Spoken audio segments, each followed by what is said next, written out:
Hello guys, तर आज आपण बनवूया कढी गोळे। कढी गोळे ही भाकरीसोबत छान लागतात आणि चवीलाही खूप छान असतात। सर्वात आधी आपण गोळ्यांना लागणारे साहित्य बघूया। त्यासाठी आपण घेतले तुरीचे दाणे, लसण आणि कढीपत्ता आणि सांबार। सर्वात आधी आपण गॅसवर तवा ठेवून त्यावर जिरं भाजून घेऊया। त्यानंतर लसणच्या कळ्या भाजून घेऊया। त्यानंतर मिरची भाजून घेऊया। याला साईडला ठेवून नंतर आपण एका साईडला कढीची तयारी करूया। त्यासाठी आपण लागणारं दही घेतलंय, त्यामध्ये बेसन ॲड करून त्याला चांगलं मिक्स करून बाजूला ठेवूया। सर्वात आधी आपण गॅसवर एक भांडं ठेवलंय, त्यामध्ये 2 चमचे तेल ॲड केलंय। तेल गरम झालं की त्यामध्ये थोडी मोहरी घालून, थोडं मेथीदाणे आणि थोडं जिरं घालून त्याला चांगलं परतून घेतलंय। पकलं की त्यानंतर त्यामध्ये लसण ॲड केलाय। त्यानंतर त्यामध्ये उभी चिरलेली मिरची ॲड केली आहे। त्यानंतर बारीक चिरलेली मिरची पण ॲड केली आहे।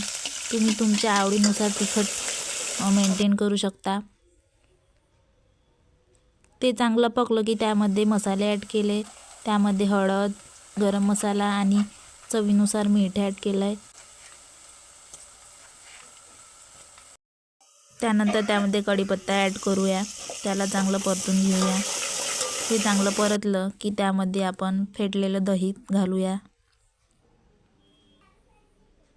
त्याला चांगलं परतून घेऊया। त्यानंतर त्यामध्ये थोडंसं पाणी घालूया। कढीला आपण उकळी यायला ठेवूया। एका साईडला आपण मिक्सरच्या भांड्यामध्ये तुरीचे दाणे, जिरं, लसण, कढीपत्ता, मिरची आणि सांबार, मीठ, चवीनुसार मीठ घालून त्याला मिक्सरमधून वाटून घेऊया। हे वाटण झालं की त्यामध्ये 2 चमचे बेसन घालून त्याला चांगलं मिक्स करून त्याचे गोळे बनवून घेऊया।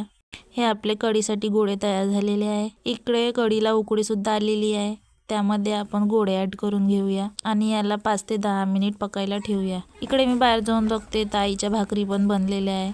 कढी गोळ्यासंगे भाकरी खूप छान लागतात, चवीला छान लागतात। तुम्ही कशा संग खाता कमेंट करून सांगा गाईज। आम्ही तर भाकरी संगच खातो। तिकडे आपली कढी गोळे पण पकलेले असतील। हे आपली मस्त छान कढी गोळे तयार झालेले आहे। यामध्ये आपण बारीक चिरलेली कोथिंबीर ॲड करून घेऊया आणि हे आपले कढी गोळे तयार आहे। याला मस्त भाकरी संग एन्जॉय करूया। तर चला, तर भेटूया पुढच्या व्हिडिओमध्ये।